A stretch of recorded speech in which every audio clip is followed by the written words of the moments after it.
अस्सलाम वालेकुम ख्वातीन और हज़रात, मेरा नाम हसन चौधरी। आप देख रहे हैं something hot. This is the hot review. मेरे साथ मौजूद हैं आमना सानी द ग्रेट। अस्सलाम वालेकुम। वालेकुम सलाम।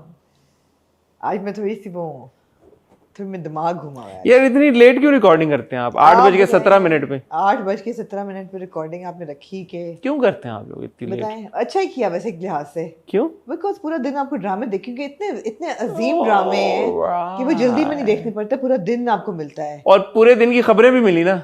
पूरे दिन की खबरें मिली। कल हमने एक हॉट बाइट्स की थी सरदार जी 3 के ऊपर। और मेरे पास आपके लिए एक बैफलिंग सवाल था आज, क्या? जो मैंने आपसे पूछा कि मुझे तो मैं कल से सोच रही हूँ, मुझे समझ ही नहीं आ रही है क्या नहीं समझ कि ये दिलजीत दोसांझ ने किया क्या है। और वाइट आपको प्रॉब्लम है उनके लिए? मुझे प्रॉब्लम नहीं है। अच्छा मेरी दो इसमें एक और हॉट बाइट्स हो जाएगी यार, एक और हॉट बाइट्स। ये मिनी हॉट बाइट्स हो जाएगी। दो चीजें हैं। एक तो ये कि why would he take such a big risk, why would White Castle Productions take such a big risk कि आपकी इंडियन जो they have a backbone right but then why did they omit Hania's name? But then मुझे why तो ये they- चीज क्योंकि आपने मुझे बताया गाने पे भी नहीं है नाम गाने हानिया। पे भी नहीं है नाम। तो क्यों नहीं है नाम? गाने पे भी नहीं है, गाने के टाइटल पे नाम नहीं है। और नीरू YouTube पे हाँ आप देख सकते हैं। आप ट्रेलर में तो था ना नाम। ट्रेलर में था। क्या है गाने का नाम? सोनिए वे सरदार जी 3 का सॉन्ग आप देख लें, पहला गाना उसका रिलीज हुआ है और गाना इज दिलजीत दोसांझ एंड हानिया आमिर। सोनी लगदी उसमें थंबनेल पे दोबारा दिलजीत और हानिया है जी। और टाइटल देखें थंबनेल का, उसमें टाइटल पे हानिया का नाम नहीं है। तो ये मतलब है कि कुछ बैफलिंग सी चीज है, समझ नहीं आ रही। ऊपर से जिस तरीके का बैकलैश आया है इंडिया से कि जी इनको बैन करो फिल्मों में। अच्छा सॉरी आपकी बात काट रहा हूँ। इसमें स्टारिंग नीचे जो डिस्क्रिप्शन में क्रेडिट्स हैं उसमें भी हानिया का नाम नहीं है। हानिया का नाम नहीं है नीचे क्रेडिट्स में भी नहीं है। ट्रेलर में है और इसमें थंबनेल पे पिक्चर है हानिया की। थंबनेल में पिक्चर है और गाना मैंने पूरा नहीं देखा। आप कह रही हैं कि हानिया की only Hania, it's Hania and Diljit. तो I don't know man what's happening. I honestly don't know. Diljit ने कहा कि दोनों को कंफ्यूज करेंगे वो। अच्छा प्रोड्यूसर्स ने कहा है कि हम out of the respect of the Indian sentiments हम इंडिया में रिलीज नहीं किया उन्होंने। इंडियन सेंसर बोर्ड ने कहा है कि हमने बैन की है बिकॉज इसमें पाकिस्तानी आर्टिस्ट है। तो वो एक चल रही है टग ऑफ वॉर। वो एक ही बात है, एक ने रिलीज नहीं की, एक ने कहा बैन कर दी। तुम मुझे क्या निकालोगे, मैं कर ही नहीं रहा। लेकिन देखें इस सारे केस में जो हमें जो चीज कंसर्न करती है, हमारी एक बहुत बड़ी स्टार है फिल्म के अंदर। हाँ। आपने हमारी फिल्म की स्टार को नहीं निकाला।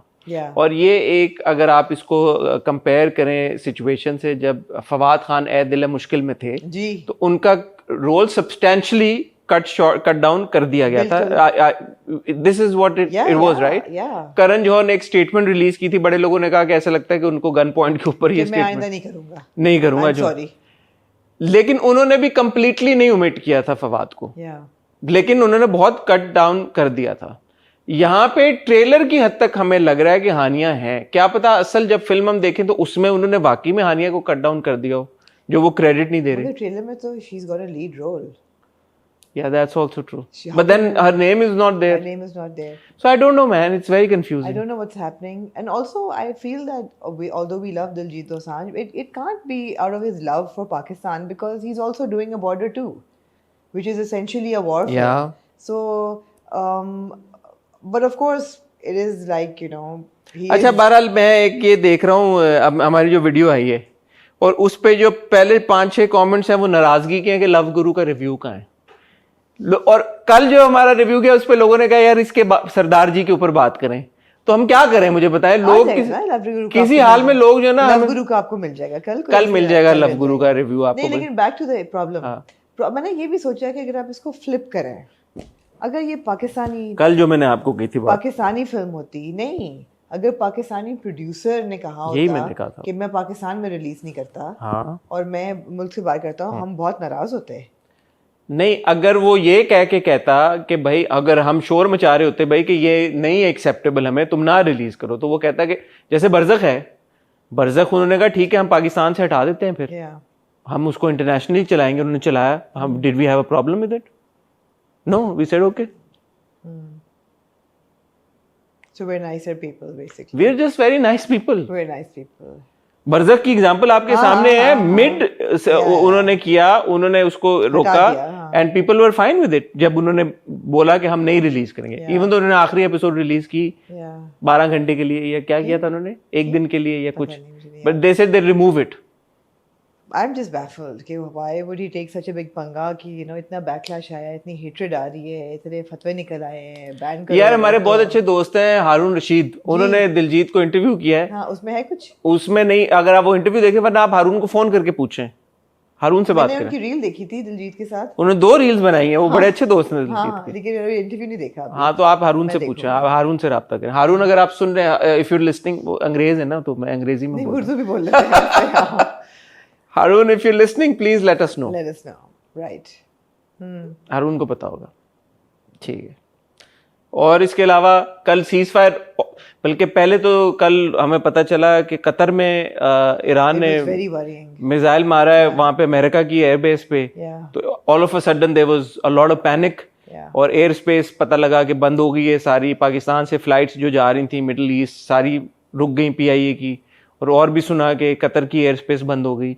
तो ये बड़ी यार अजीब, क्या इस पे बंदा क्या, ये भी एक अलग ही सिचुएशन. ट्रम्प ने कहा कि मैंने सीज़फायर करा दिया है, लेकिन फिर आज वो सुबह उठे तो नाराज थे, वो गुस्से में फुल. उन्होंने कहा कि वायलेट किया, उन्होंने गाली दे दी. उन्होंने, इन गंदे बच्चों ने, ये बिल्कुल ऐसे नहीं लग रहा जैसे स्कूल मास्टर होते हैं, वो कहते हैं गंदे बच्चे. उन्होंने गाली दी, मुझे तो पंजाबी लगे वो थोड़ी देर के. गाली दी उन्होंने. हाँ, use the F word. Really? हाँ, इन media while during his interaction with the said and done. यार entertainment बहुत है वैसे. I love. अभी मैंने आपको कहा है शुरू से पहले, he said they don't know what the F they're doing. The F they're doing. And he's mad at Israel. What is happening in this world right I don't know, man. It's just. Diljit तो सांझ film नहीं release कर रहा है India में, Indian film, ये यहाँ पे ये हो रहा है. और जिस नहीं कर रहा इंडिया में, और स्टैंड ले रहा है लेकिन नाम नहीं दे रहा. नाम नहीं दे रहा. ये अजीब बात है यार, ये बात मुझे नहीं समझ में. वही बात है कि ट्रम्प ने यहाँ सीज़फायर करा दिया, गाजा में नहीं कराया जहाँ होना चाहिए. समझ नहीं आती. Not that two things can be compared. Please don't start off on that now. But it's just that things are bizarre. Things are absolutely bizarre. आज बहरहाल हम और कोई बात नहीं आपके पास कहने क्या करनी है, बात बताएं. बातें तो खैर बहुत सी हैं, करे ना, कौन रोक सकता है. नहीं, बातें, मेरे सर में दर्द आज जो है ना, ऐसे मेरी ना चक्री घूम गई. अच्छा. मैं गर्मी की वजह से. आजकल तो मौसम बेहतर है वैसे. अभी मौसम ठीक है आजकल. इट्स जस्ट दैट नहीं यार, फिर आप लोग कहेंगे मैं लीटेस्ट साउंड करती हूँ. छोड़. नहीं यार, बोले यार, दिल हल्का करें. We are all here to listen to you. It's a safe space. Go on. यार करीम बंद हो गया पाकिस्तान में. काफी टाइम हो गया है. मैं आज फंस गई एक जगह में गई, और मैंने मैं फंस गई. रशीद को मैंने कहा कि मैं 10-1 मिनट में बाहर निकलूंगी, तो मैं निकलने से पहले कॉल करूंगी, तो आप गाड़ी ले आना आगे. बिकॉज मेरे डर्मेटोलॉजिस्ट ने स्ट्रिक्टली मना किया कि धूप में नहीं जाएं, बिकॉज मेरे सन स्पॉट्स हो रहे हैं. अगेन आप लोग कहेंगे मैं लीटेस्ट साउंड कर रही हूँ, लेकिन मैंने खैर जब मैं अपना बिल दे रही थी तो मैंने उस वक्त रशीद को फ़ोन किया, मिस कॉल मारी कि आ जाओ. खैर मैंने निकली तो एक करोला आगे खड़ी हुई थी, मैं उसके अंदर बैठी तो वो मेरी गाड़ी नहीं थी, बैठ गई. हाँ, तो मैंने कहा आई एम रियली सॉरी. फिर मैं निकल आई बाहर, तो मैंने इधर उधर देखा तो रशीद नहीं था. फिर मैंने जब उसको कॉल करना शुरू किया, वो किसी और को बिठा के चला गया होगा. वो भी हो सकता था. मैंने उसको कॉल करना शुरू किया तो उसका कॉल बिजी आ रहा था. बिजी आ रहा. हसन 5 मिनट गुजरे, 10 मिनट गुजरे, उस वक्त तक मैं बाइक खड़ी थी. फिर मैं वापस अंदर चली गई, फिर मैं बैठ गई. फिर मैंने ब्लॉकबस्टर खेलना शुरू किया. बीच बीच में उसको कॉल करती, and I try to keep my calm, but phone busy आ रहा. उसके बाद बज रहा, वो नहीं उठा रहा. फिर मैंने कहा अब वो यही मुझे कहेगा कि फ़ोन बजा ही नहीं, तो मेरा फ़ोन नहीं काम कर रहा. बहरहाल फिर मैंने कहा अच्छा ma'am let me just take a Careem, because I had a 4 o'clock appointment. तो there was no, I realise that Careem तो बंद हो गया. तो मैंने कहा अब मैं क्या करूँ. फिर मैं निकली, मैंने कहा मैं रिक्शा लेके चली जाती हूँ, 2 गलियाँ दूर में जाना था. तो इत्तेफाक से मोहम्मद, मेरा जो नेफ्यू है, उसका फ़ोन आ गया.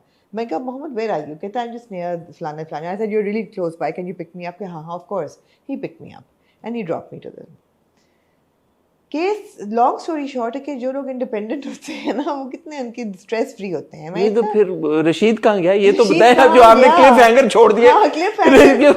रशीद कहाँ है, रशीद किधर है भाई. आपको ज्यादा फिक्र रशीद किससे फोन पे बात कर रहा था, रशीद फोन क्यों नहीं उठा रहा था, रशीद गया कहाँ पे. क्लिनिक के बाहर जो गार्ड बैठा था, मैंने कहा ये मेरी गाड़ी का नंबर है, अगर मेरा ड्राइवर को मेरे ख्याल आ जाए कि बाजी निकली नहीं है 5-10 मिनट का बोल के, तो उसको बोलना कि मुझे फ़ोन करे. खैर लो एंड बिहोल्ड उसके आधे घंटे बाद रशीद का फ़ोन आया कि ओ बाजी मेरा तो फ़ोन आप बजा ही नहीं। मैंने कहा मैं तो आ गई हूँ इधर, आप इधर आ जाओ, जहाँ भी मैं थी। खैर मैंने कहा मेरा बैग गाड़ी में बंद दे देना। खैर वो पहुँच गया। व्हाट डू यू से अब यार दो तरीके हैं इसके कि एक तो मैं उसको माँ बहन की गालियाँ निकालती जो दिल मेरा चाह रहा था, वो मैंने कंट्रोल किया। और मेरा आजकल बहुत लोगों को निकालने का दिल चाहता है गालियाँ, मैंने अपने आप को कंट्रोल किया कि मैं ना करूँ। लेकिन उसका नतीजा ये हुआ कि शाम को he needed something, he kept calling me, I didn't pick up. मैंने कहा let him get a taste of his own medicine. I'm not being elitist here, but I just feel that नहीं इसमें elitist होने की it's very देखें difficult. we all have jobs in our capacity Yeah. and we all need to do those jobs properly.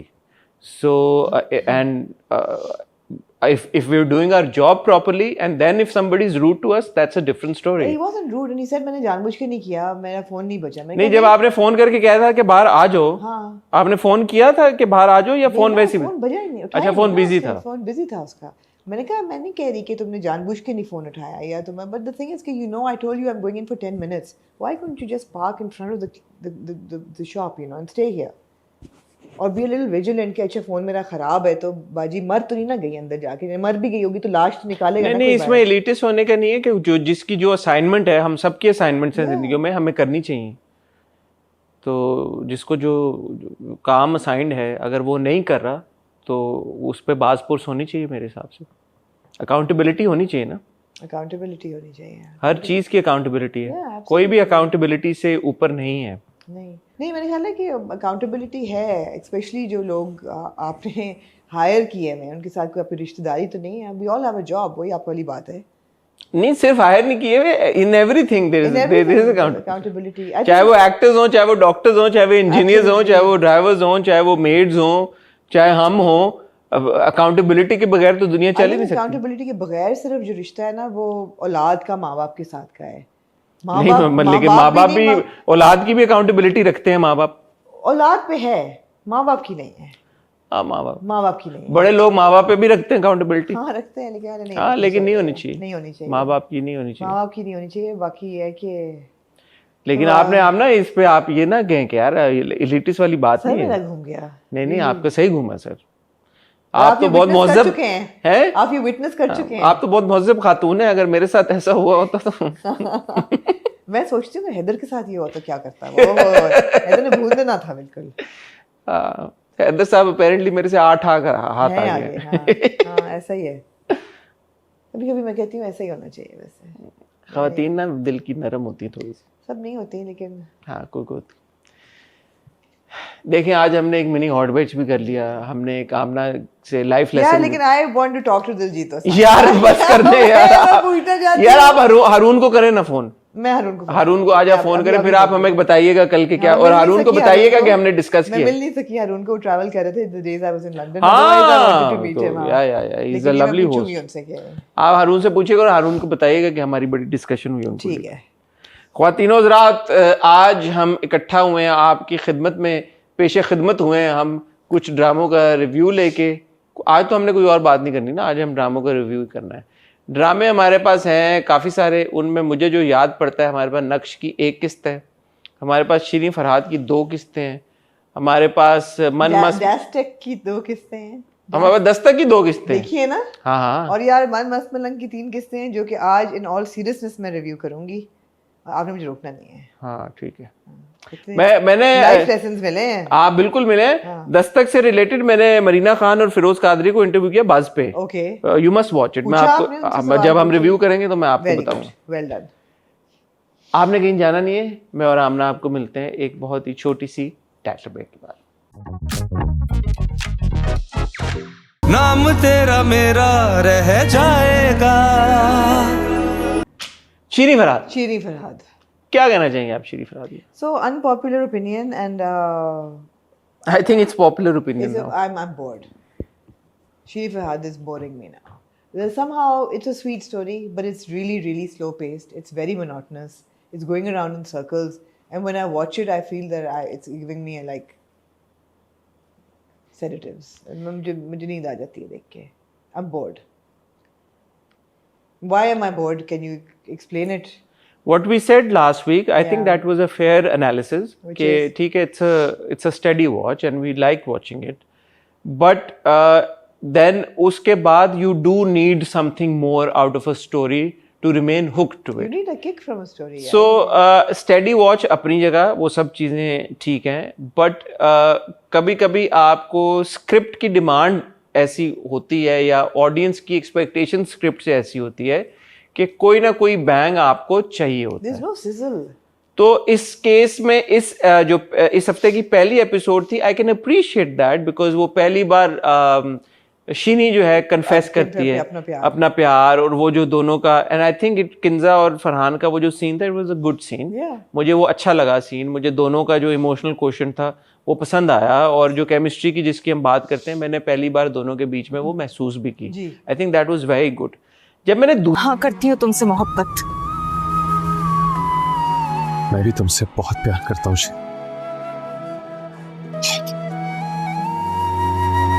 दूसरी किस देखना शुरू की तो मुझे सडनली ऐसा लगा कि मैंने एक बीच में किस मिस की है या मैंने कुछ मिस किया है, ये क्या हुआ है. बिकॉज दूसरी किस में यू फाइंड आउट कि डैनी ने किडनैप कर लिया शम्सा को, and I was like when did this happen and how did this happen, and then she comes out of the room as if nothing has happened. I was like, you know, मुझे लगा कि मैं नींद में हूँ या मैं सो गया हूँ या मैं क्या, मुझे समझ नहीं आई. लगी और आप उठे हैं तो हाँ, मैंने कहा ये क्या हुआ एकदम. Exactly. मुझे समझ नहीं आई. And so I started thinking, मैंने कहा अच्छा डैनी ने अगर शम्सा को अस्पताल से किडनैप किया है तो कैसे किडनैप किया होगा. वो गया होगा, उसने जबरदस्ती शम्सा को उठाया होगा, शम्सा उसके साथ चली गई है. इनवैलिड तो नहीं है कि मतलब it was just all very random. और इसके बाद एक और कोई सीन ऐसा आया again which was very random, and I was like what is going on. I think master साहब, टेलर मास्टर का animosity for Farhad is also very random. नहीं आ रही व्हाई. नहीं, टेलर साहब was seemingly okay when he finds out that Farhad is the hero. बाद में जाके वो रिएक्ट करते हैं. जब वो पहली बार फरहाद को देखते हैं कि फरहाद हीरो है और वो शिरीन के साथ लाइंस पढ़ रहा है, उनकी तरफ से कोई रिएक्शन नहीं था. वो बस स्टारी आई बैठे हुए थे खाली. So there was something missing. बीच में एक रिएक्शन मास्टर साहब को होना चाहिए था. वेरी फर्स्ट फाइंड्स आउट, वो आपने बाद में देखा रिएक्शन, वो पहले होना चाहिए था. तो बहुत सारी चीजें शेर वाली बात ना कि जख्म लेके बैठा हुआ है, पूरी गुफ्तगू हो गई, बाद में बाप कहता है वो तुम्हें क्या हुआ है ये, you know? अच्छा, शेर पे बड़े लोगों ने कहा भाई गार्ड भेज दिए. पॉइंट ये नहीं कि गार्ड भेज दिए, पॉइंट ये कि साथ क्यों नहीं गए भाई. Weren't there more guards? Yeah, why weren't there? दो गार्ड थे जो एक डाले में गार्ड थे. नहीं, there was no justification for that. So this is like, you know, some things are just senseless. I mean, master साहब को constantly उसको कहना कि मेरे सामने मत आना तो मैं मार दूंगा, ये कर दूंगा. Why? अब तो वो फिल्म का राइटर भी है, हीरो भी है. Why? अगर सुल्तान साहब को उसमें पोटेंशियल नजर आ रहा है तो मास्टर साहब को क्या प्रॉब्लम है. समझ ही नहीं आ रही बात की. And plus, it's just like, you know, there's no sizzle to it. Everything needs to have a unique selling point. The unique selling point of this drama is what? That it's a period play that is based in the 70s, that you give a reference to Zeba and Muhammad Ali and, you know, all of that. कि शादीशुदा actors भी हैं. But, you know, no, it's just like, it's lackluster. Something is amiss. It's lackluster. Although there's nothing wrong with Kinza or Farhan. They're both very good actors. They look good together. But क्या करें? There's something lackluster about the whole drama. Yeah. तो मैं bore हो जाती हूँ, I'm afraid. नहीं, इस हफ्ते मैं भी थोड़ा सा हुआ. What's happening? Moving on to then Amna ji. Naksh.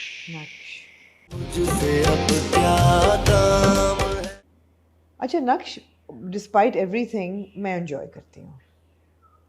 I'm hopeful and I hope कि मेरी जो उसकी anticipation है या expectation है वो at some point and sooner than later meet हो जाएं कि जो हीरोइन है हमारी वो she takes things in her hands.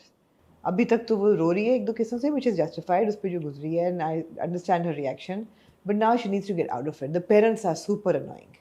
They keep asking the same question again and again. तुम्हें क्या हुआ है, तुम पागल तो नहीं हो गई, तुम ऐसे क्यों रिएक्ट कर रही हो. अरे यार, यहाँ तो ये सब कुछ ना करो ना. ससुराल है ये तुम्हारा भी और तुम्हारी बहन का भी. पर आप लोगों को नहीं पता वो ऐसे क्यों रिएक्ट कर रही है. बंदे को दिल चाहता है, गधे के बच्चे को नहीं पता बच्ची आपकी क्यों ऐसे रिएक्ट कर रही है. That is the only frustrating point. Other than that, the story now needs to evolve between a takkar between Hamna and Humayun.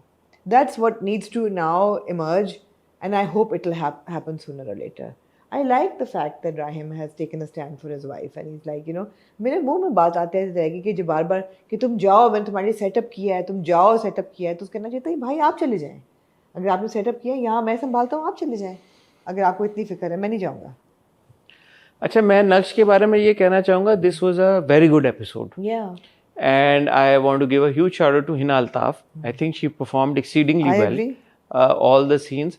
तो मुझे ना एकदम जो पिछले हफ्ते और उससे पिछले हफ्ते जो 2-4 reservations थी और concerns थे नक्श को लेके, वो मुझे इस एपिसोड में एड्रेस होते नजर आए. जैसे बारिंग द फादर, क्योंकि बाप का जो पहला आपने सीन दिखाया कि बाप परेशान है, पूरी रात सोया नहीं, सब कुछ, और माँ खराटे लेके सो रही है, और माँ और बहन और ये पूरा जो खानदान है, इनका एटीट्यूड इस बच्ची की तरफ मुझे समझ में नहीं आता कि ये इतने अनइमोशनल, अनइन्वेस्टेड क्यों है. ये क्या सौतेली बच्ची है, ये क्या है कि इतना क्या वो बदतमीजी से बात करते हैं, मतलब वो तरीके से भी नहीं बात करते. बाप ने इस बार कोशिश की तरीके से बात करने की, लेकिन वो कुछ फायदा पहुंचा नहीं सका अपनी बेटी को.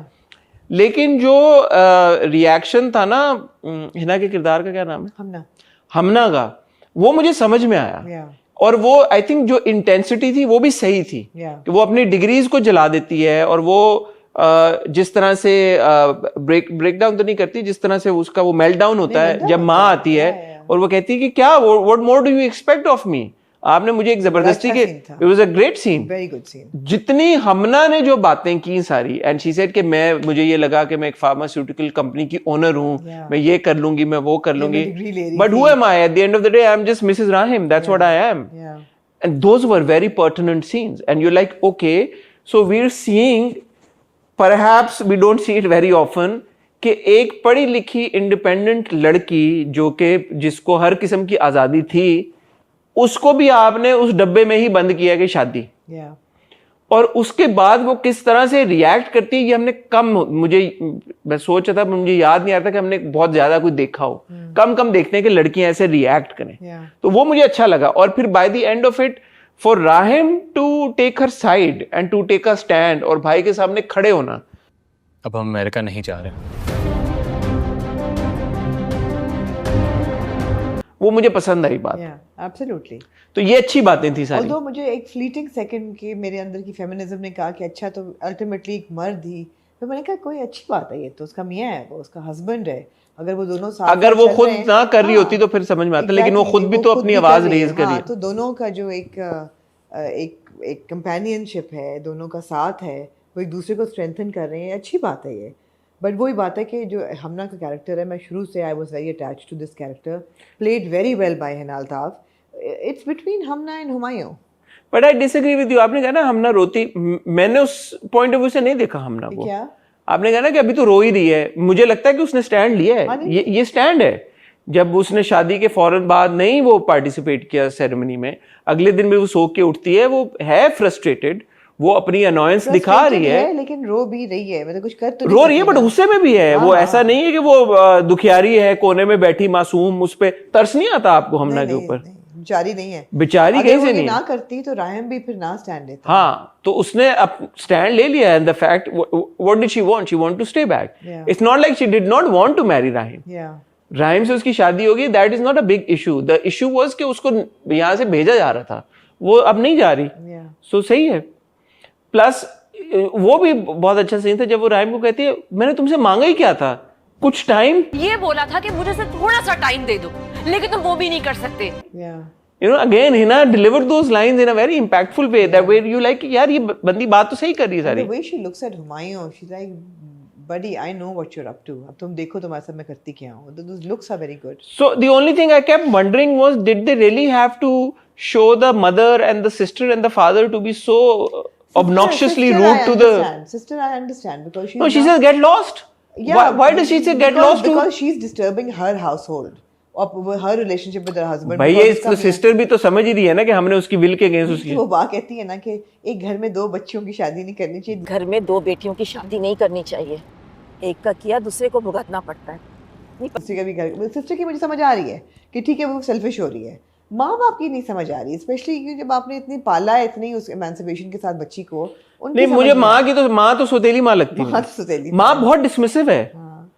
बट अब आप ये बोलेंगे यार ये दिखाने का मकसद ये है माँ का डिसमिसिव होना, बाप का डिसमिसिव होना, बहन का डिसमिसिव होना, ताकि वो ऐसे रिएक्ट करे. I disagree with that. I disagree with that too. इसलिए कि आप ये भी दिखा सकते थे कि हुमायूं बाप पे कोई ऐसा प्रेशर साइकोलॉजिकली डाल रहा है कि यू नो व्हाटएवर, तो बाप कह रहा है कि यार मैं करना तो नहीं चाहता, मगर उसकी सेफ्टी के लिए there should have been some room for the father to still be committed to his daughter's dream that he has allowed her to dream. जैसे इस एपिसोड में आपने बाप को सॉफन होता दिखाया है, exactly. आप इसी टोन में रख दे. बिल्कुल. लेकिन वो फिर कि तुमने ना की तो मैं तुम्हें आग कर दूंगा. हाँ. तो मेरी बेटी नहीं होगी, ये डायलॉग. लेकिन उसको शायद उन्होंने फिर इस नजरिए से ये किया, हम देखें खुद ही सोच रहे सारी चीजें, उन्होंने शायद ये थोड़ा सा माँ और बहन को रखा है ताकि हम ना नेगेटिव ना हो जाए फिर, क्योंकि वरना हम ना आपको रूड लगती ज्यादा कि हम ना बहुत बदतमीज है. हम ना नहीं, हमें बदतमीज लगती है, हम ना सही कह रहे हैं. हाँ, तो इसमें मेरे ख्याल में इट्स अ गुड डिस्कशन कि यार कि करना चाहिए था, नहीं करना चाहिए था. I think that's but a lot of credit I think this episode belong to Hina Taj. हाँ, हिना ने बहुत अच्छा काम किया, बहुत अच्छी परफॉर्मेंस थी, बहुत good episode. Moving on to Aamna ji, Dastak. Kiran हो गई है जेलस. किरण तो जेलस बाद में हुई है. अच्छा हाँ चलें, किरण ज्यादा इंपॉर्टेंट. किरण, फिजा खाला और रिडीम हो गई है. मेरे तो नहीं ख्याल में रिडीम. आपके लिए हुई है रिडीम? नहीं, मैं तो नहीं उनको रिडीम कर सकता. मगर उन रिडेम्पशन आपको दे दिया राइटर ने, रिडेम्पशन आंक आपको दे दिया. किसी का ये कहना कि मैं तो बुरी हूँ, ये रिडेम्पशन होती है. ये रिडेम्पशन है ना कि उसने कहा है कि मैंने ये किया लेकिन खुद गर्जी में किया, और मेरा बच्चा नहीं हो सकता था, बता दिया कबीर को. तैमूर ने मुझसे शादी की, हालांकि वो जानता था कि मैं कभी माँ नहीं बन सकता.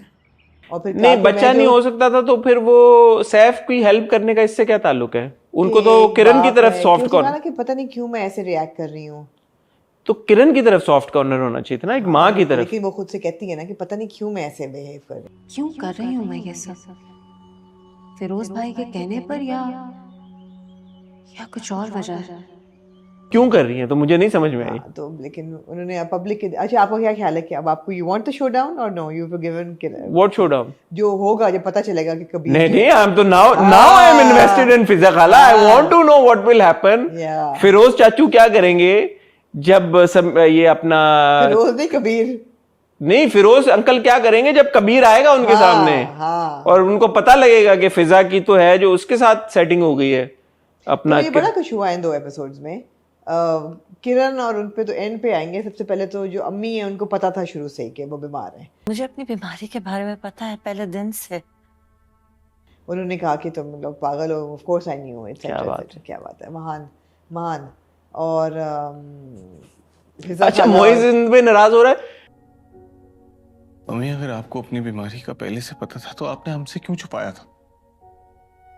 तो आपने हमें क्यों नहीं बताया? मैंने कहा यार मोइज, ये क्या बात है यार, you were the one who knew. तुमने सही जवाब दिया ना कि इसलिए नहीं बताया कि इस सेम रीजन कि तुम लोगों ने नहीं बताया मुझे. तो वो हुआ सारा. हाँ, आप किरण का क्या कह रहे थे? मैं ये कह रहा था किरण का कि किरण को मैंने पहली बार जेलस होते हुए देखा है. कैसे? वो ये जेलस हो रही है कि शानी जिसको मैंने पाला पोसा और प्यार दिया, वो अब अपने बाप के साथ ज्यादा खुश है. वो मेरे साथ नहीं मुस्कुरा रहा, बाप के साथ होते हुए मुस्कुरा रहा है. And that gave rise to a very again important question in my head.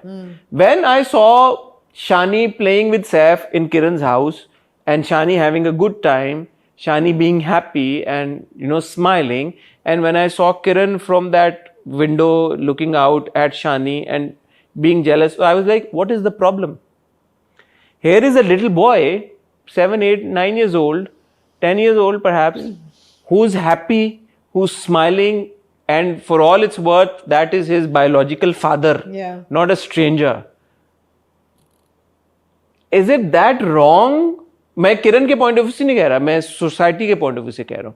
ठीक है यार, उस बंदे को वो बच्चा नहीं चाहिए था, वो एक बुरा आदमी था, वो एक खराब आदमी था. अब तो बच्चे को बाप चाहिए ना, बच्चा खुश है. तो how do you react to this situation where how are you supposed to feel towards Saif, the character? Like, should you be happy is it okay for you to think that यार he is happy with the kid so let him be, या should you still say कि यार किरण is right, उसको बच्चा ले लेना चाहिए और सैफ को बच्चे की शक्ल भी नहीं देखनी देनी? नहीं, इसलिए कि यहाँ पे आपका पॉइंट ऑफ कंसर्न जो है वो बच्चा होना चाहिए, ना कि वो सैफ हो या किरण हो, दोनों ही नहीं पॉइंट ऑफ तो कंसर्न। मैं इसी पॉइंट ऑफ व्यू से कह रहा हूँ कि अगर बच्चा खुश है अपने बाप बच्चा के खुश है तो Kiran ultimately she will give in, because अगले एपिसोड के प्रोमो में कह रही बेटा अब तो तुम 2 घंटे की मुलाकात भी नहीं कर पाओगे अपने बेटे से। 2 दिन का जो वो विजिट गलत करेगी ना, जरूरी तो नहीं कि किरण सही फैसला करे, लेकिन असूली तौर पे किरण को अब उसको कस्टडी, जॉइंट कस्टडी दे देनी चाहिए। बट किरण भी गलत तो नहीं है। किरण इस पॉइंट ऑफ व्यू से आ रही है कि यार जब मुझे जरूरत थी, जब इस बच्चे को बाप की सोच रही है ना, बच्चे का नहीं सोच रही किरण, अपना सोच रही है। किरण की इनसिक्योरिटी जागी है कि बच्चा जो है जिसको मैंने पाला है, मैंने पाल पोस के बड़ा किया, और जब मेरे पास कोई नहीं था, जब मुझे जरूरत थी उस वक्त तो ये नहीं, अच्छा ये सोच रही है, बट इसमें क्या गलत है कुछ सोचना ऐसा? Even if Kiran is being selfish. So Hassan, this is why broken home के बच्चे जो हैं वो सफ़र करते हैं, पेरेंट्स भी सफ़र करते हैं, बिकॉज ये चीज़ें होती हैं एंड ये they're just by default ये होती हैं, और आपने ultimately in a healthy environment ये सोचना है कि बच्चों के लिए अच्छा क्या है। So that's what there is absolutely no doubt that Saif was wrong. Yeah. Saif was a bad person. Yeah. But current scenario में there is no way to tell who's right and who's wrong. For me. When I looked at that scene in that moment where Shani is happy with his father, I was like, agar if you take away the child, take away the father from the child gets upset. So ultimately what matters is the child's happiness, not Kiran's happiness. But then I also realized कि किरण ने sacrifice कितना किया है। किरण उस वक्त बिल्कुल अकेली रह गई थी, उसके पास तलाक का ठप्पा लग गया था, उसकी फैमिली में जो सारी बातें हो रही थी, उसका एक इन्फेंट बच्चा था उसके साथ जिसको पाला पोसा सब कुछ उसने खुद किया। So अगर वो ये चाहती है कि उसका बच्चा सैफ की शक्ल तक न देखे, I understand that. So I am not saying that Kiran is wrong, but then when I see Shani happy with the father, I think that is also okay. So that's the beauty of No, that's a thing with it. like जो court ने जो दिया है, ruling जो पास की है, custody के वो जॉइंट होगी और उसको विजिटेशन राइट्स हैं, वो रहेगा। अब अगर शानी ये कह के जी मैंने बाप के पास रहना है, वो ये भी नहीं कह रहा, उसने बड़ा क्लियरली बाप से कहा है कि आप अम्मी को, मामा को भी यहाँ ले आए, मामा को यहाँ बुला लेना ताकि मामा खफा भी नहीं होंगी और रहने भी देंगी। वैसे मामा तो यहाँ नहीं आ सकती। और वो फिर दूसरी जो है फरियाल, उसको देखता भी है टेढ़ी नज़र से। वो बच्चे बड़े इंटेलिजेंट होते हैं, वो सेंस कर लेते हैं कि हमें कौन पसंद कर रहा है कौन नहीं कर रहा, तो वो देखते हैं कि जब वो कहती है ना माँ तो मैं भी हूँ, हाँ, this woman is a bit aggressive towards me, what is this, और ये लोग बच्चे को नहीं समझा पा रहे कि अम्मी वो होती है जो पैदा करती है, और शादी जो होती है वो स्टेप मदर, ये भी माँ है, लेकिन जैसे ये आपकी असली दादी है, वो आपकी असली दादी नहीं है। It's too much for the child as well ना, ही इज टू यंग। कितना 3-4 साल 4-5 साल का बच्चा है। ये अच्छा कॉन्वर्सेशन का टॉपिक है। हाँ। कि एक ब्रोकन मैरिज की वजह से बच्चों के ऊपर क्या बीती है, और उस वजह से जो माँ बाप जो सेपरेटेड हैं और जो डिवोर्स हैं, जो कि इतने अरसे से एक दूसरे का कोई ताल्लुक नहीं है, अब जब उनका ताल्लुक वापस जब रिन्यू हुआ है तो वो कैसा होगा। It's a very large hearted woman कि वो बच्चे को ना ब्रेन वॉश करे बाप के खिलाफ, जबकि बाप ने निगलेक्ट किया हो, एज अ वाइफ भी उसको मिसट्रीट भी किया हो, हाथ भी उठाया हो, बच्चे को भी अबैंडन किया हो जब सबसे ज़्यादा ज़रूरत थी। It takes a very large hearted woman to say कि okay he is still your biological father and you have visitation rights, ठीक है। It also takes a very fair man to not brainwash the child. I mean who's to know कि सैफ ने जाके उसको brain wash करे माँ के खिलाफ। अभी तो वो नहीं कर रहा, लेकिन वो कर भी सकता था। तुम्हारी माँ तो ऐसी है, तुम्हारी माँ तो वैसी है, और तुम्हारा असली बाप नहीं है, और मुझसे अलग कर दिया। लोग ये भी करते हैं, तो होता तो बहुत कुछ है। अच्छा, इसमें एक और बड़ा रियल सीन था जब टीचर कॉल करती है कि Shani was a bright student but now this is what is happening. Zeeshan का बिहेवियर बहुत बदल सा गया है। वो क्लास का सबसे ज़हीन और लाइवली बच्चा था, बट कुछ दिनों से वो बहुत खामोश और गुमसुम सा रहने लगा है। I personally know of a child from a broken home, from a broken marriage, who had serious psychological issues. Of course. And जो meltdowns उस बच्चे के हुए क्लास में, स्कूल में, I am privy to that, and वो एक बड़ी एक सीरियस और ये एक रियल चीज़ है। शानी को तो चलो उसने कहा ना पढ़ाई करनी है, but children become violent also, and they behave erratically also. Even Shani's behavior has changed. he has become erratic. He's become erratic, yeah. So ये अच्छी चीजें हैं कि ये इस इन चीजों को एड्रेस किया जा रहा है, इनके ऊपर बात की जा रही है. बट आज आके वापस वो ये कि फिजा खाला का जो पूरा सिनेरियो है और जो यार आपको नहीं अच्छा लगा प्रपोजल कबीर अंकल का? मैं रिंग लेकर आया हूँ, वो तो आपको ही पहननी है. प्लीज. कबीर अंकल ने इतना प्यार से प्रपोज देखिए फिजा खाला अभी भी जो है, अब आप देखें एक छोटे बच्चे के बाप से वो इस तरह मिलवा रही हैं झूठ बोल के और घर से, यार ये मगर अपने अब उनको रिडीम कैसे किया जाता है? Why did she take him to her room? I don't know, I didn't understand that scene. Yeah. Why was that such a big deal? I thought okay she was lying, but Shani was there. Shani was there playing on her phone. Yeah, then what? I didn't Why understand. couldn't he have been in the ऐਵੇਂ line? फजूल का thrill डाला बीच में थोड़ा सा. Exactly. फजूल का thrill डाला basically. कि ऑडियंस को फूल करेंगे पता मेरा नहीं. तो ख्याल है कि राइटर ने कोशिश की है कि आप थोड़ा सा सॉफ्ट स्पॉट आपका फिजा खाला के लिए हो जाए. एक तो यार I am sorry to use this term but because it's use so frequently in our dramas, one बांझ पर स्टोरी आपने 2 दे दी हैं. मतलब है कि दूसरी कौन है? अच्छा फरियाल. मतलब क्या है यार, कोने कोने पे एक हर ड्रामे में कोई 2-4 बांझें होती हैं. बांझें मतलब है कि क्या यार ये क्या है ये?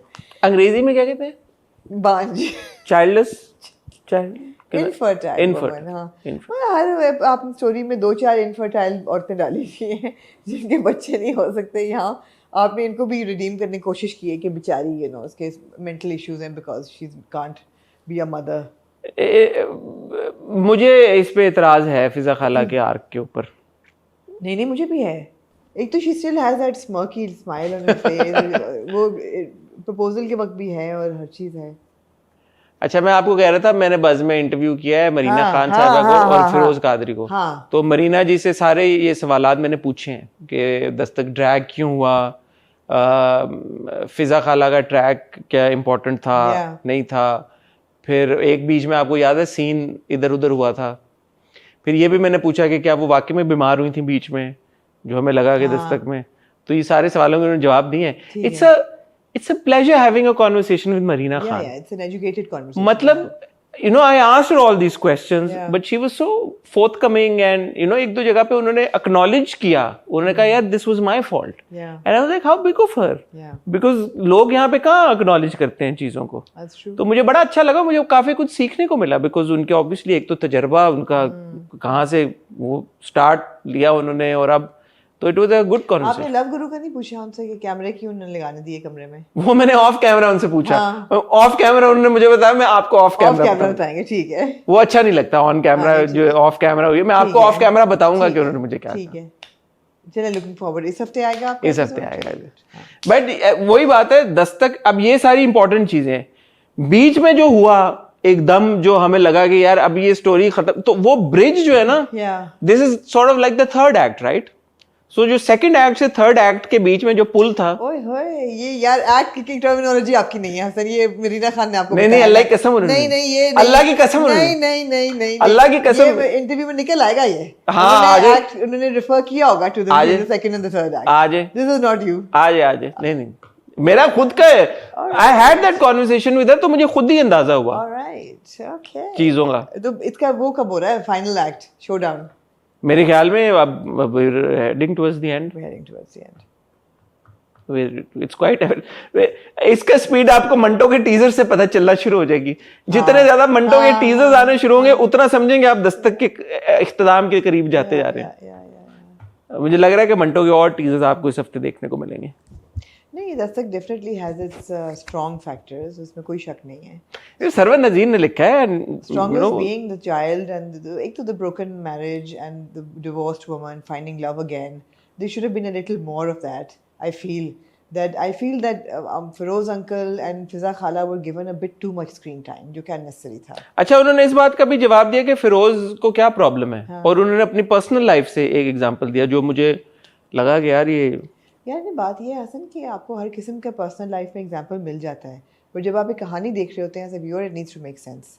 Sometimes What she said to me made sense. अब now Feroz uncle is making sense to you. No, not Feroz uncle. What her own example Sure, but that I'm just saying कि she may say whatever she wants, but when you're as a viewer you're watching, तो every character needs to make sense. लेकिन Firoz uncle ने line draw की ना यार इस बार. उन्होंने कहा मैं सब कुछ करूंगा, मैं किडनैप नहीं करूंगा.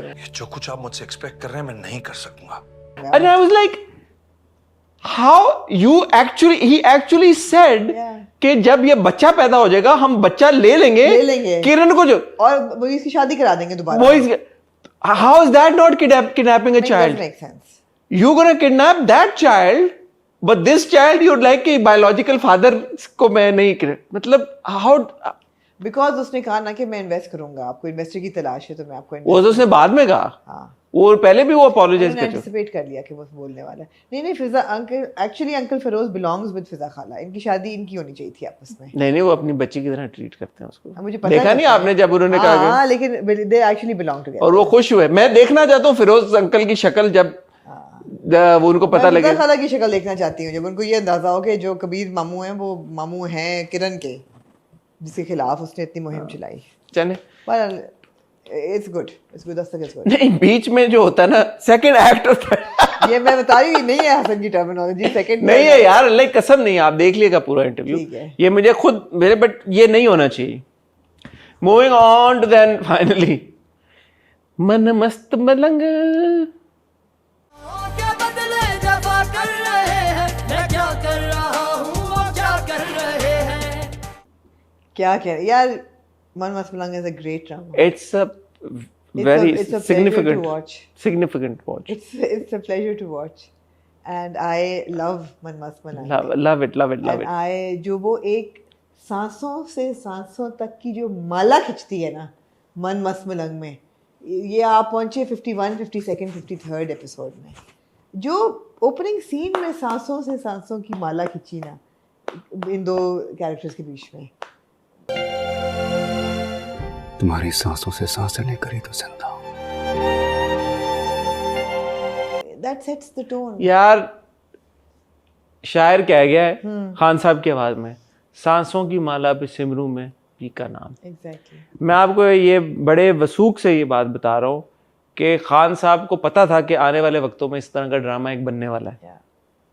जो खान साहब ने इमोशन डाला है सांसों की माला पे सिमरू में, अगर आप वो सुने और आप आंखें बंद करें, आपकी सामने दो ही चेहरे आएंगे. यही दो है, एक कबीर और एक रिया. और जैसे ही कबीर और रिया का चेहरा आपकी आएगा और जैसे ही खान साहब अगला आलाप लेंगे, अगला कपल आ जाएगा आपके सामने. वो कौन सा है? कश्फ और सिकंदर. ये आप देखिए यार, आप ये देखेंगे कितनी डीप स्टोरी टेलिंग है. की माला पे कितनी ये डीप स्टोरी टेलिंग है, कितनी ये डीप स्टोरी टेलिंग है कि कबीर उसको समझाता है रिया को कि सिकंदर जो है ना वो एक्चुअली, और ये सिर्फ सिकंदर नहीं है, हर बंदा है. उसने गर्मी का उसने गर्मी अंदर की जो गर्मी उसने क्या कहा, अंदर के गर्मी नहीं, उसने कुछ ऐसा गर्मी नहीं बोला, उसने तपिश अंदर का कुछ बोला. उसने गुस्सा तो नहीं बोला, लावा जो क्या अंदर की उसने गर्मी, क्या गर्मी बोला असल में, क्या बोला उसने ऑनेस्टली कुछ ऐसा बोला यार, मैं भूल गया यार. यहाँ पे चला देना. जब मैं आया था ना यहाँ तो मैं भी नफरत की आग में जल रहा था.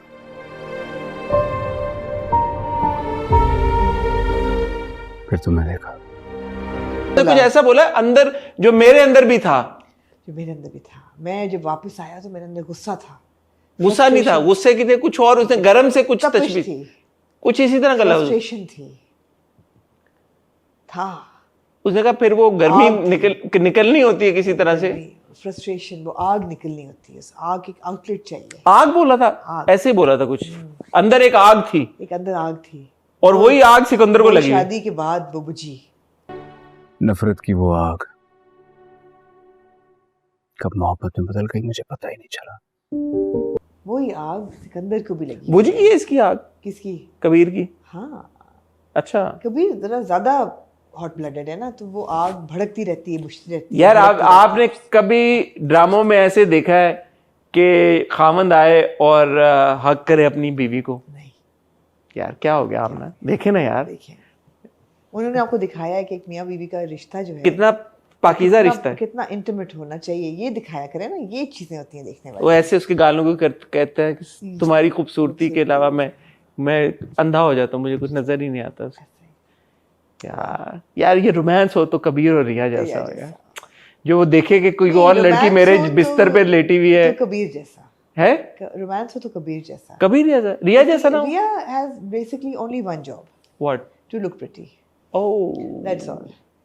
वो भले रिया के बाल हों या रिया के होंठ हों या रिया के हाथ हों या पूरी की पूरी रिया हो, रिया जो है उसका एक ही मकसद है, वो है कि वो कबीर के लिए कशिश पैदा करे। यार वो सीन आपको कैसा लगा जब रिया कबीर का गिरबान पकड़ती है यूं और उसके ऊपर लीन करके के झूठ बोल रहे हो ना तुम? आपके दिल में कुछ हुआ? मेरे तो बहुत कुछ हुआ, बदन में आग। मकसद ही यही है, मकसद ही है। तो रिया जो है ना, लेकिन वो एक बड़ी खूबसूरत, एक क्या किस तरह आपको समझाऊं, बड़ी खूबसूरत मूरत है, एक मूरत नहीं, गुड़िया है नहीं, एक बड़ी खूबसूरत ना राइटर ने एक ब्रिलियंस है ये राइटिंग की कि उन्होंने शेर है, एक नज़म है, गजल है, एक यूनिक झरना है, एक सिंगल सेल ऑर्गेनिज्म है। मैं क्या शायराना बातें कर रहा हूँ, आप बीच में साइंस ले आई हैं। मैं साइंस ले आई हूँ। वो एक सिंगल सेल ऑर्गेनिज्म है, इसका कोई दिमाग ही नहीं है। सिर्फ यार आप एक बात बताएं, जिस्म है। आप एक औरत हैं जी, आप अगर एक दूसरी औरत को अपने बिस्तर में देखती हैं, आपकी जगह पे लेटी हुई, जबकि आपका मियाँ बाथरूम में, आप क्या करेंगी? यार उस औरत पे शक करूंगी, क्योंकि मैं अपने मियाँ को उस वक्त तक जानती हूँ कि वो किधर से, मतलब क्या है वो। यार आप तो बहुत ही मासूम है। नहीं यार, मियाँ बाथरूम से निकल रहा टावल से अपना सर सुखाते हुए, फुली ड्रेस था वो, फुली ड्रेस था। यार यहाँ अपॉर्चुनिटी थी सर।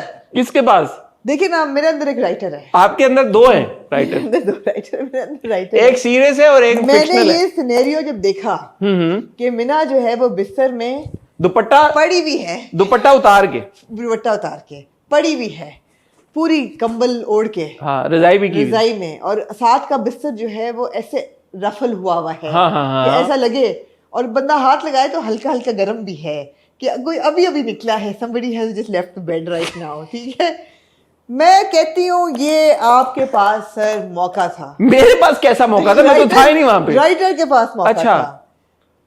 रिया की बहन नहीं, मिना की बहन कौन है? वफा ने अभी क्या झूठ बोला है कि वो प्रेग्नेंट है, क्या वो प्रेग्नेंट है? नहीं। क्या ये मौका था मिना के पास ये बोलने का कि वो प्रेग्नेंट है? मैं प्रेग्नेंट हूँ। था ये ले जाना चाहिए था इनको वहां पे, लेकिन मेरा तो ये ख्याल था ये ले जाएंगे। मेरा तो ख्याल था वो बोलेगी बस हो गया। नहीं, ये मौका था राइटर के पास, ये मौका था मिना के पास कि मिना बिस्तर से निकलती और मिना ऐसे भागती बाथरूम की तरफ। यार इतनी तो साइंस ने भी तरक्की नहीं की कि अभी वो सो के उठी है। आपका छोटा दिमाग है कि आप अज्यूम कर रहे हैं कि this was their first time. This was their first time getting caught. तो वो साथ ही उल्टी की एक्टिंग करती, थोड़ी सी करती कि पता नहीं क्यों बदहजमी होगी ताकि मजीद शक होता। बिकॉज झूठ तो बहन भी बोल रही है कि मैं प्रेग्नेंट हूँ, ये भी बोल देती कि मैं भी प्रेग्नेंट हूँ। अच्छा, बहन का प्लॉय क्या है? वो एंड में बच्चा अडॉप्ट कर लेगी, क्या करेगी 9 महीने बाद? अभी वहां तक नहीं सोचा किसी ने। नहीं, वो कोई सीढ़ियों से अपने आप को गिरा देगी, कहेगी मिसकैरेज हो गया। डॉक्टर ने तो गलत बयानी करनी है ना, वो कहेगी मिसकैरेज हो गया। बट अगर वो इसका परमानेंट हल निकाल ले, बच्चा अडॉप्ट कर ले, कैसे? पेट नहीं निकलना, कुशन रख ले, क्या प्रोस्थेटिक स्टमक लगा ले, हाँ कुछ कर ले, और एक न्यूबॉर्न बेबी खरीद ले, अडॉप्ट कर ले। ये हल होना चाहिए इसका कोई। ये तो मुझे स्ट्रेस होता है कि ये क्या करेगी अब वफा। सेब भी खा रही है, केले भी खा रही है, एंजॉय भी कर रही है। रिया कितनी स्टूपिड है यार। हम ना देखें, प्यार में आपको महबूब के अलावा और कोई नहीं नजर आता, और आप जब अपने बिस्तर में किसी और लड़की को देखा हुआ पाएंगे, लेटा हुआ पाएंगे, सोया हुआ पाएंगे, और महबूब आपका बाथरूम से निकलेगा अपने बाल सुखाते हुए, तो ये तो प्यार में तो यही होता है ना। आपको वो घड़ी और उसका बिल्डअप दिया उन्होंने, चाय वाला हो रहा है सिस्टम, वो कह रहा है उसको तंग भी कर रहा है, वो कह रहा है वाह वाह तुम चाय लेके आ गई मेरे मैं लिए। बड़ा कान लगा के सुने मैंने, वैसे मैं फॉरवर्ड कर देती लेकिन कान लगा के सुने कि क्या कहीं कबीर ये कहता है कि यार रिया ये बिना मेरी छोटी बहनों की तरह है, नहीं बोलता, मैं इसको लेके आया हूँ, मैं इसकी शादी कराऊंगा, तुम मतलब है कि तुम रिलैक्स, नहीं बोलता वो, ड्रामा थोड़ी खत्म करना उन्होंने। नहीं बोलता। यार मैं आपकी तवज्जो दिलाना चाहूंगा कशफ की तरफ। कशफ के बारे में आपका क्या? यार कशफ एक प्रोग्रेसिव कैरेक्टर है मेरे ख्याल है। यार वो आप इन पूरे पागलों के कोठे पे ये एक ही सेन बंदा है, आप ये देखें उसकी स्पीड चेक करें। बोंगी रिया जो है वो कहती है कि लड़की ढूंढो ना कशफ, तुम ढूंढो ना, तुम पूरे मोहल्ले में तुम सबको जानती हो ना, जबकि वो भी वहीं पली बड़ी है मुई, लेकिन कहती है कशफ ढूंढो ना तो लड़की देख के लाओ। Kashaf is like what the hell man, are you like for real? Kashaf उसको देख रही है, आर यू फॉर रियल? अच्छा फिर कशफ कहती है मैं ले आई हूँ तस्वीरें, और वो क्या करती है अपनी 15 तस्वीर। I love it, I love it. लेकिन आपने कशफ की स्पीड देखी है, यहाँ वो तस्वीरें लाई है और अगले ही सीन में वो गाड़ी में सिकंदर के साथ बैठी हुई थी। भाई आप कशफ की स्पीड को बाद में डिस्कस करेगा यार। What is the problem with Sikandar? वो अपने आप को क्या समझता है? कशफ एक लड़की है जिसने अपना पहले प्यार का भी डिक्लेरेशन पसंद का भी किया, किसने? हाँ कशफ ने। अब तस्वीरें भी अपनी दे दी। क्या सिकंदर भाई के चेहरे पे कोई आता है एक्सप्रेशन कि ओ क्या I'm इंटरेस्टेड? शर्मिला है ना? शर्मिला नहीं है यार, बहुत नखरे हैं। उधर जाके उसने डोडी के कैरेक्टर को बोला यार, डोडी के कैरेक्टर को उसने बोला कि I am feeling great, I am feeling good. Yeah but he should have said it to Kashaf. He is behaving like Kabir part 2 के अपने आप को समझ क्या रहा है सिकंदर? यार man in this drama are like that only except Kabir. मुझे कशफ बहुत अच्छी लगी, मुझे आई लव कशफ की स्पीडें मैंने फुर्तियां देखे। हाँ भाई वो यूं फुर्तियां मार के गई है। If I were Asma I would be very worried कि कशफ आ रही है मेरे घर में, बिकॉज कशफ कॉन्स्टेंटली अस्मा की जड़ें काट रही है कि वो should Kashaf not be worried कि वो अस्मा की बुराइयां कर रही है, कह रही है अस्मा वेरी कॉन्फिडेंट इन हरसेल्फ। भाई कशफ नोज के हर मर्द के अंदर जो आग है ना वो अस्मा तो नहीं बुझा सकती, वो मैंने ही बुझानी है, बहन तो नहीं बुझा सकती। तो मतलब है she is not threatened. I like a woman who is confident, as should have been Riya. अच्छा मुझे एक जब ये इसका आइडिया इसने दिया कबीर ने कि यार सिकंदर की शादी कराओ, मैंने कहा यार अस्मा जो है इसने कहा है कि ना खेडांगे ना खेडन देवांगे, नहीं तो ये पहले रिया की भी शादी नहीं होने देना चाहती थी और अस्मा ने नहीं कभी सोचा यार कि सिकंदर की शादी करवा देनी चाहिए। किस तरह की बहन है यार? तो अस्मा तो अपनी आग में जल रही है ना। देखिए ये बड़ा इक्वालिटी उन्होंने दी है कि आगे जो है ना वो मर्द नहीं, तो अस्मा को तो और समझ होनी चाहिए इन चीजों की। नहीं बल्कि वो नहीं ना चाहती कि ना वही बात है, ना खेलेंगे ना खेलन देंगे। वो कहती है मैं नहीं तो ये इनकी शादी क्यों, ये क्यों खुश रहे? जब उसको मिल जाएगा अपना लड़का वो ठीक हो जाएगी। उसको वो कह रहा है कि भाग चलो, कहती भागना ही तो नहीं है मैंने, भागना ही तो नहीं है मैंने, वरना मेरी क्या खानदान की इज्जत और अब्बा की इज्जत और सब मिट्टी में मिल जाएगी, मैंने भागना नहीं। और वो उसको भगाना चाहता है ताकि वो अपना जो उसका सदियों पुराना है ना कि मैंने तो मुझे कहा 2 टके का कहा। बहुत ब्रिलियंट राइटर। अच्छा अब ये जो ब्रिलियंट पहली बार हमने देखा है कि रिया अपने घर चली गई है कबीर से नाराज होके, अब आपने यकीन करें 55 या 60 किस्तें होने वाली पहली दफा आपने आपको ये दिया है। मेरा हमेशा से मैं ये सोचता था मन मस्त मलंग में यार कि इन कबीर और रिया में कभी तो कोई कॉन्फ्लिक्ट आए, कभी तो कोई ऐसा मोमेंट आए कि जहां पे ऐसा हो कि रिया अपने घर चली जाए, फ्रिक्शन हो इनके बीच, फ्रिक्शन हो और कबीर उसको मनाए किसी तरह से, या कोई इस इनके बीच में डिस्टेंस आए, कुछ ऐसा कोई मोमेंट आए कि जिसमें ना ये एंटिसिपेशन बिल्ड हो कि रिया अब अपने घर चली गई है, कबीर मनाने गया, अब कबीर से वो मानेगी नहीं। ये जो ट्विस्ट आया ना इन 2 किस्तों में, it really it blew my mind. I was like यार सिर्फ अगर ये ट्विस्ट की वजह से ना इन्होंने ये मद मस्त मलंग की ये जो 3 किस्तें थी, I think they were really like you know it's the twist set it apart. मतलब मद मस्त मलंग जो है वो सेकंड और थर्ड एक्ट के बीच में जब गया तो मतलब तो आपको समझ आई कि भाई ये एक्ट शिफ्ट हो रहा है यार। मैंने कहा ये ट्विस्ट यहाँ पे आना ना, ये जो नई उन्होंने कॉन्फ्लिक्ट दी, क्योंकि देखें 60 किस्तों में उन्होंने इस बात को छेड़ा नहीं है कहीं पे कि कबीर और रिया के बीच में कहीं पे कोई किसी किस्म की दरार कभी भी आई हो, कभी भी आई हो। 60 किस्तों में ये नहीं हुआ। तो ये जो एक यूनिक किस्म की जो चीज हुई है इन 3 किस्तों में, क्या कहेंगे आप इसको? I think it's the twist of the century. Baffling. एक ही ट्विस्ट जो मेरी जहन में हल्का सा जो मैं लगता हूँ इसके करीब पड़ता है, लेकिन वो इससे भी पीछे है। इसने आगे निकल गया, इसने पीछे छोड़ दिया उसको। कौन सा? डायन में जब निहाल मिशा बन के आई है यार, वो मेरी चीखें निकली थी आखिरी बार। मैंने बकायदा चीख मारी, मैंने कहा ये क्या हुआ है, मैंने कहा ये कैसे हुआ, ये लगा। मैं I was my mind was like, you know, it was। आपने कहा ये लैला मजनू का जो इनका प्यार है, ये कैसे, इसमें दरार कैसे आ गई, चली कैसे गई दरार? ये मुझे नहीं। और अभी मुझे आप यकीन करें, मैं जब किस्त खत्म हुई है मैंने कहा यार काश किसी तरह से चौथी किस्त आई हो। मैंने जाके सर्च किया है, मैंने कहा कि इस ट्विस्ट का क्या होगा यार, ये होगा क्या अब आगे। मुझे नहीं लगता आमना आज मैं सो पाऊंगा। मुझे आप देखें बैंगर पे बैंगर आने वाला है। ये बैंग है भाई, 2 लोग मरने वाले हैं अगली किस्तों में, बैंगर पे बैंगर आने वाला है। मेरे से तो इंतजार नहीं हो रहा। एक ये ट्विस्ट कि क्या रिया वापस कबीर के साथ जाएगी घर या नहीं, रिया और कबीर का क्या होगा, और दूसरा ये जो गन वाला हमने सीन देख लिया यार। आप इसके पहले, सॉरी मैं गन वाले सीन पे भी आती हूँ, लेकिन इस ट्विस्ट से पहले जब सिकंदर उसको लेने आता है कि तुम घर चलो और तुम्हें मैं नहीं रहने दूंगा, वो भूमिया का हाथ पकड़ लेती है। क्या वो तो एक्सपेक्टेड था ना, क्योंकि अभी तक हमने देखा नहीं है कि कबीर और रिया के बीच में कोई दरार आई हो। हाँ, ये भी है अमेजिंग। हमने कोई ऐसा मोमेंट नहीं देखा कि जिसमें इनमें अलैदगी हुई हो, इन्होंने कुछ एक दूसरे को रूठना बनाना किया हो। यार क्या वो जबरदस्त सीन था, उनके प्यार के सीन जो थे वो ऐसे एग्जाम्पल किताब में लिखी जा सकती हैं। किताबें नहीं, नॉवल किताब तो छोटी चीज है, नॉवल जो होती है ना सीरीज। 40 रूल्स ऑफ लव, मतलब है कि ये लिखे जा सकते हैं। 40 रूल्स ऑफ लव किस पे बेस्ड थी? इन्हीं पे बेस्ड थी। वो बना के लाती है, मिना मैंने आपका फेवरेट खाना बनाया है, वो खाने बैठता है, वो नूडल खाता है, वो कहती है कि मैंने तो अपने लिए नूडल्स बनाए। कहते हैं यार ये आइकॉनिक सीन्स है, ये आइकॉनिक सीन्स है भाई। नमक डाल के वो पी लेता है। ओ भाई आइकॉनिक सीन्स है ये यार, कभी देखा है आपने कभी ये? आइकॉनिक सीन्स है हीरो जो है वो कहे मैं तो यही पीऊंगा। Iconic scene. मैं आपको बता रहा हूँ, ये आप लोग बैठे हुए हॉट गोल्ड कर रहे होंगे मस्त मलंग पे 6 महीनों में कि यार what are the ways to show love between a man and a woman. ऐसे करके वो हाथ रखती है, देखिए ना, हर चीज टू द पॉइंट है, पकड़ती है, ऐसे करीब आती है, हर चीज यूनिक है, हर चीज टू द पॉइंट है। Never seen before scenes conflict ये आपने देखी नहीं, मैं कह रहा हूँ आपको 60वीं एपिसोड में उन्होंने आपको ट्विस्ट दिया कि रिया घर चली गई। व्यूअर पागल हो गया ये सोच के यार कि ये वापस आएगी, अलग ना हो जाए, अलग ना हो जाए, मर ना जाए, कुछ हो ना जाए।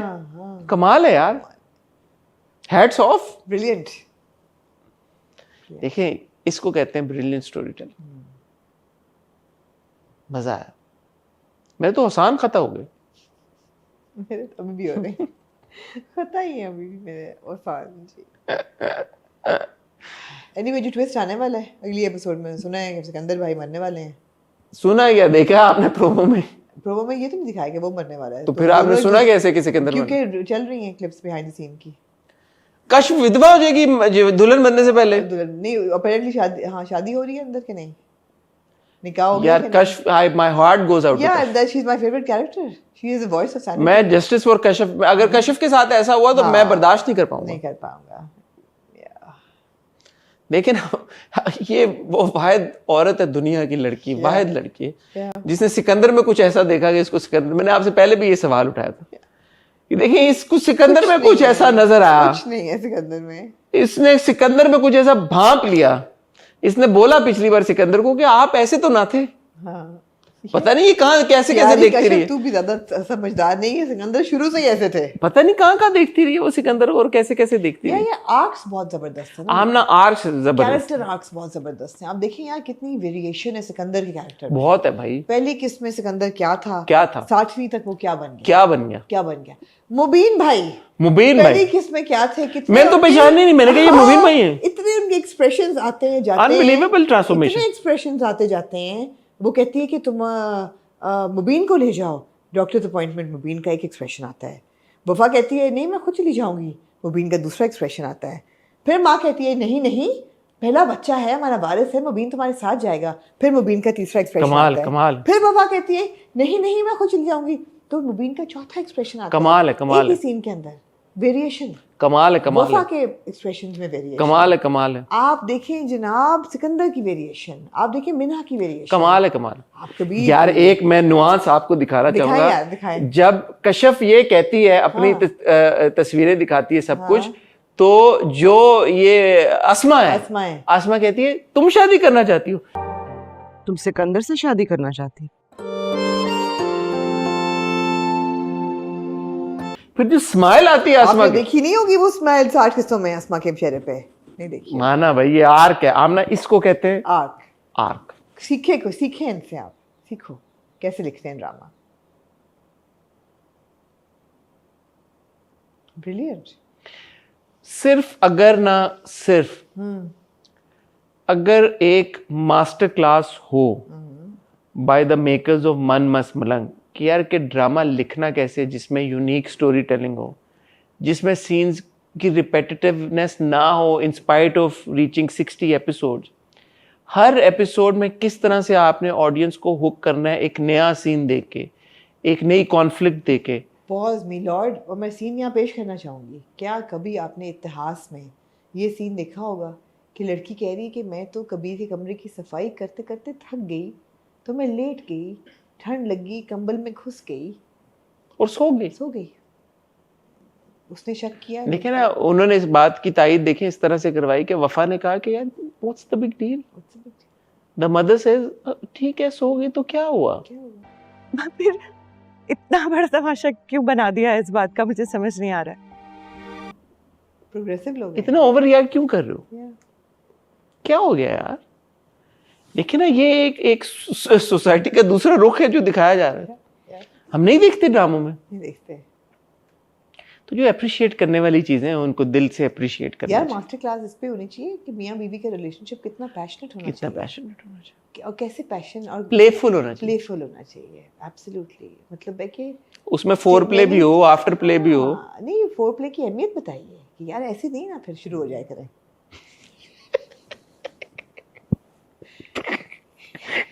ऐसे ना शुरू हो जाए करें। कोई चीज होती है।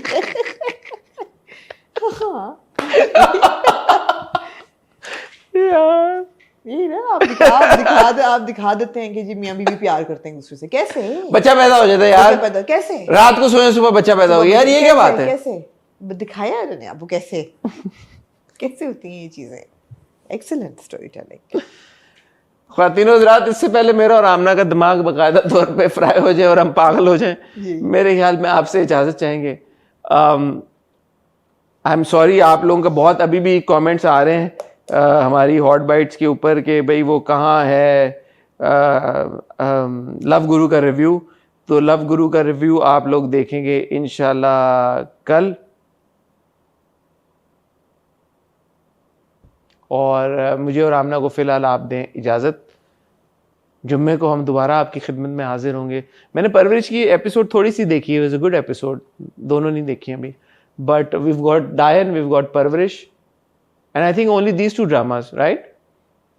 Usually we add Raja Rani की एक एपिसोड। नहीं, पिछली बार हमने यही 2 नहीं किए थे। राजा रानी की मैं तो हमेशा एक ऐड। हाँ, आपने राजा रानी ऐड करा था, बट विल सी। आप करें तो ठीक है। अपना ख्याल रखिएगा, दुआ में याद रखिएगा। ख्वातीन हज़रात, खुदा हाफ़िज़।